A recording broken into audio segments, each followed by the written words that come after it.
আসসালামু আলাইকুম। সবাই কেমন আছেন? আশা করি সবাই ভালো আছেন। আজকে দেখাবো ২ দিন আগে আমি তো এখানে পুঁই শাকের চারা আর ভেন্ডি চারা লাগানো দেখালাম আপনাদেরকে। ২ দিন পরে আমি আবার আসলাম। এখানে চাল কুমড়োর চারা লাগাবো। চাল কুমড়োর চারাগুলো তোলা হয়ে গেছে। তো এখানে এই সাইডে মাটিগুলো একটু নরম করে নিচ্ছি। আর দেখতেই পারছো ঘাস হয়েছে। তো ঘাসগুলোকে আমি এখন সুন্দরভাবে একটু বেছে ফেলে দিচ্ছি। আমার এরকম কাজ করা দেখে আপনাদের কার কার ভালো লাগতেছে অবশ্যই জানাবেন। আর বাসার উঠোনে ছোট্ট একটু জায়গা থাকলে কার পছন্দ এরকম সবজি লাগানো, শাকসবজি? তো আমি তো জানি যে আমার চেয়ে বেশি পছন্দ আপনাদের। কারণ আপনাদের তো শাকসবজি মনে করেন যে সবটা সময় একদম খেতে বাড়ির উঠোনে সবসময় লাগানো থাকে আপনাদের। সেজন্য করে আপনারা ওটা পরিশ্রম করে আপনারা খুব সুন্দর করেই করেন। পছন্দও আপনাদের বেশি। তা আমার তো সবসময় করা হয় না শাকসবজি এভাবে। তো আমি বহু বছর পর আমি করতেছি। তো আমার খুবই ভালো লাগতেছে। আমার ভালোবাসার এই শাকসবজিগুলো দেখা যাক আপনাদের দোয়ায় কতটুকু হয়। তো যাই হোক আমি বলে বোঝাতে পারবো না।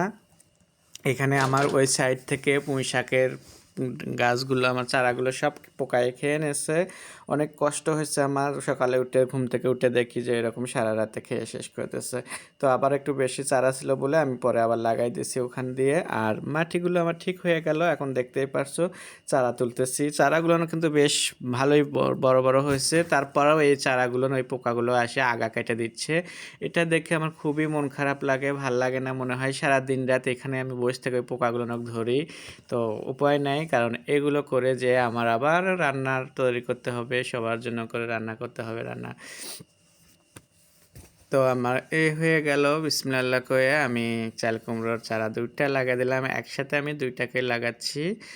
তো এইভাবে আমি এই লাইনের ৫টা জায়গাত লাগাবো। ৫টা জায়গায় ১০টা চারা হবে। তো আমার কাছে আছে মনে হয় এরকমই হবে, ১০-১২টা চারার মতো হবে। আর এখানে একটা আছে টমেটো চারা, ওটাও আমি আপনাদেরকে দেখাবো লাগানো। তো যাই হোক চাল কুমড়োর চারাটা আমি এই তো কেবল ২ জায়গায় লাগালাম, ৪টা চারা মাশাআল্লাহ। তো খুব সুন্দর লাগতেছে আমার কাছে যে চারাগুলো যখন এগুলো আরো বড় হবে।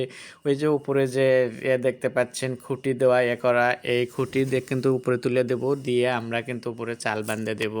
তার জন্য করে এটা গত বছরেও তাই করা হয়েছিল। গত বছরেও আমাদের লাউ গাছ তুলে দেওয়া হয়েছিল, চাষি লাউ দিয়ে। তো এরকমকে চাল বান্ধে দিয়েছিল।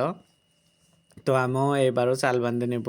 তো আমি একা তো পারবো না, আমার সাথে আর একটা ভাইয়া আছে, তাকে ডাকে এটা দুজনে মিলে একটু করব, তার থেকে হেল্প নেব এবার আমি।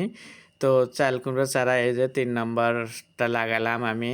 আর তার মাঝখানে দেখতেই পাচ্ছেন ওখানে একটা জায়গা আছে আলাদা একটা করা, খোপ করা, ৪ সাইড দিয়ে করা। ওখানে আমি একটা যে টমেটো গাছ আছে ওই টমেটো গাছটাকে আমি ওখানে লাগাবো। তো এই জন্য করে ওটা একদম সবার মাঝখানে পড়ছে। তো মাঝখানে পড়ার পরে ২ সাইডে যেয়ে আমি করলাম।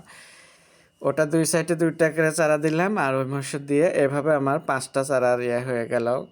মানে দেওয়ার জন্য হবে জায়গা হচ্ছে। আর লঙ্কা টমেটো দিয়ে ৬টা। আর সাইডে যেগুলো পুঁই শাকের চারাগুলো দেখতেই পাচ্ছেন ২ দিনে কিন্তু মাশাআল্লাহ লেগে ধরেছে। কারণ এখানে ঠান্ডা, রোদ কম, রোদের তাপ কম, এর জন্য করে এই গাছগুলো খুব সুন্দরভাবে হয়ে যাচ্ছে। যদি সেই রকম তাপ হতো রোদের, তাহলে কিন্তু পুড়ে যাইতো কিংবা অনেকগুলো মার যাইতো। কিন্তু মার না যায়, কিন্তু পোকার যন্ত্রণায় আমি এখানে করতে পারলাম না। পোকায় আমার খেয়ে ফেলে দিল অনেকগুলো শাকগুলো। তো কি বলবো আপনাদেরকে। আর সাইডে তো আপনাদেরকে এর আগের ভিডিওতে দেখাইছিলাম আলুর গাছ, পুদিনা গাছ, তারপর লকার বতের শাক, রোজমেরিটা কিন্তু সুপে এই সেই অনেক কিছুতে আমরা খাই। তো যাই হোক এগুলো তো আপনারা জানেনই। তো আমার চেয়ে বেশি আপনারা ইউজ করেন, খান। তো এর জন্য করে তো আমার চাল কুমড়োর চারাটা দেখতেই পাচ্ছেন মোটামুটি কিন্তু লাগানো হয়ে গেছে। তো এখন মাঝখানে যে টমেটোর গাছটা আছে ওইটা কিন্তু লাগাবো আমি। আর ওই সাইডে দেখতে পাচ্ছেন এখনো কিন্তু আমার একটু পুঁই শাকের চারা-টারা যেগুলো আছে ওগুলো আমি ওই যে যেটা পোকায় খেয়ে ফেলেছে ওই সাইড দিয়ে আবারও একটু লাগাবো। পোকা তো প্রতিদিন খাচ্ছে ভাই, কি বলবো আমি বলে বোঝাতে পারবো না। রেগুলার খাচ্ছে। তো ওই যে চাল দেওয়া উপর দিয়ে ৫টা হলো, এগুলো দেখাচ্ছি আমি। আপনাদের কাছে কেমন লাগলো? এই যে চাল দেবো দেখে এটাও আমি খুঁটো দেখাচ্ছি আপনাদেরকে। সেখান দিয়ে চাল দিয়ে দেবো। মাশাআল্লাহ আপনারা দোয়া করবেন আমার জন্য করে যেন খুব ভালোভাবে এগুলো ওঠে আর পোকার যন্ত্রণা থেকে যেন আমি বেঁচে যাই। তো যাই হোক পোকার ওষুধ আমার এখানে মনে হয় আছে, তা আমি ওটা এখনো জানি না কিভাবে দিতে হয় এ করে। তো ওটা আমি দেখি একসময় একটু জানে নেব, নিয়ে আমি ওটা দেবো। কিন্তু আমি সারটুকু দিতে পারি, কিন্তু সার দেবো না এই কারণে আমার এখানে সারালা মাটি একদম ফসলগুলো একদম সার ছাড়া আমি তৈরি করে দেখাবো আপনাদেরকে। শুধু পোকা মারার ওষুধটা না কোনো মতো আমার লাগবে, তাহলেই হবে। বাকি একদম সুন্দরভাবে এগুলো আমার শাকগুলো উঠে যাবে, একদম কি বলবো। তো আশা করি আপনাদের ভালো লাগবে। আপনাদের ভালো লাগলে সবাই সাপোর্ট করবেন।